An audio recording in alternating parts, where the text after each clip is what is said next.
Hi guys! Hello. This is for Aquarius.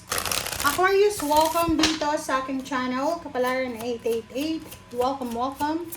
Alamin natin Aquarius ko ng messages. Energy gabay para sa inyong lahat. So, general reading tayo. Oops, sorry. Isabella. Let's get one more. Aquarius.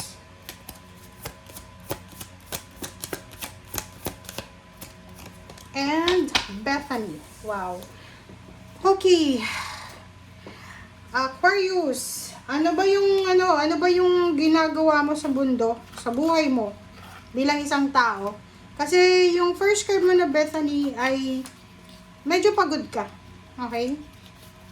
Ano bang trabaho mo? Kasi parang sinasabi ng baraha, masyado kang pagod, pwedeng masyado kang nai-stress sa kapaligiran mo. Babae ka ba? Lalaki? Dito sinasabi ng barahan na alagaan mo daw yung sarili mo. Give yourself a relaxing treat today, such as massage, sea salt bath, or pedicure, haircut, or kahit yung bakasyon. Sinasabi ng baraha sa'yo na kailangan mong unahin ang sarili mo. Okay? Maybe you are pagod ka na ba? Kasi eto, kailangan mo talagang bantayan ang sarili mo. Next natin is Isabella. Yes, the timing is right for this new venture. A happy outcome follows your positive expectations. Oh, di ba? This is a go signal. This is a confirmation para sa'yo, Aquarius, na ano bang plano mo? Ano bang plano mo? Plano mo bang magbakasyon? Plano bang bumuo ng pamilya, whatever plans man yan, sinasabi na ngayon ang tamang panahon para sa bago mong venture. Isang napakaganda, napakasaya na outcome, positive outcome, ang posibleng kapalit na to. Alright, let's check.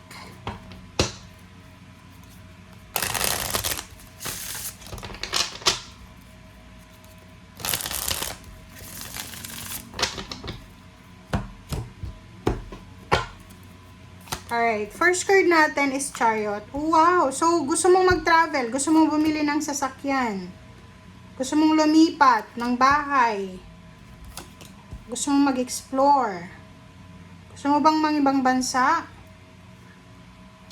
Okay. So, lovers, Ten of Wheels, Temperance. Okay. So, yun, sabi ng baraha sa'yo dito, na ilang beses nang nahang. It's either, nahang yung kasal, ilang beses nang nahang yung kasal. It's either nahang yung pera na dapat ay pumasok sa'yo. Ilang beses kang nagpasensya.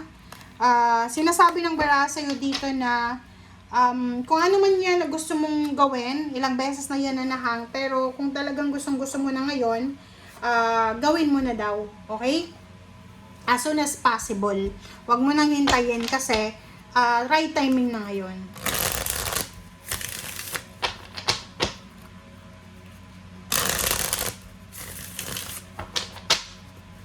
Okay, the Chariot. It's either gusto mong bumili ng sasakyan.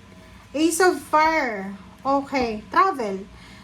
Ang nakikita natin dito, isang Aquarius na matagal ka nang nagpaplano na lumipat ng bahay, mag-apply ng trabaho sa ibang bansa, or kung nasa ibang bansa ka, lumipat ng mas maganda, mas improved na bansa.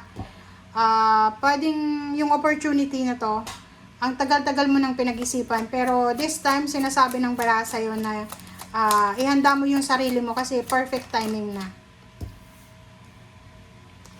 Ayun, so sinasabi ng baraha sa'yo na yun, prepare yourself, Aquarius, ihanda mo yung sarili mo, kasi ang dami ditong balita, kwento, balita, information, papeles na kailangan mong ihanda. Pwedeng sa kasal, pwedeng sa trabaho or negosyo, or pwedeng sa pag-travel, passport, visa, or contract signing.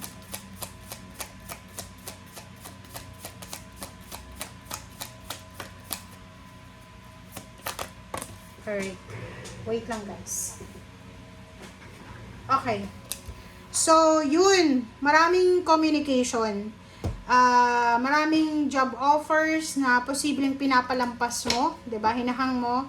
But this time, hindi lang ngayong April, maybe the whole year of 2026, 27, nakikita ko yung bagong direksyon. Kung nasa ibang bansa ka na, pwedeng mag for good ka sa Philippines. Or maybe isang napakabilis na aksyon ang gagawin mo na hindi mo masyadong pinag-isipan. Medyo distracted ka ngayon. Sa love life, hindi ka masyadong masaya.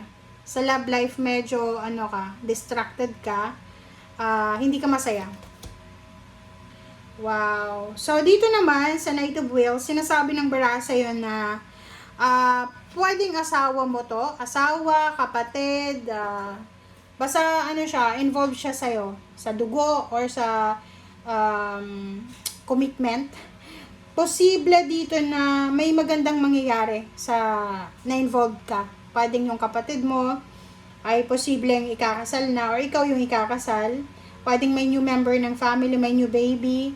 There's a housewarming, house blessings. There's a wedding, there's a debut, there's a graduation. So, maraming mga unexpected na blessings ang darating.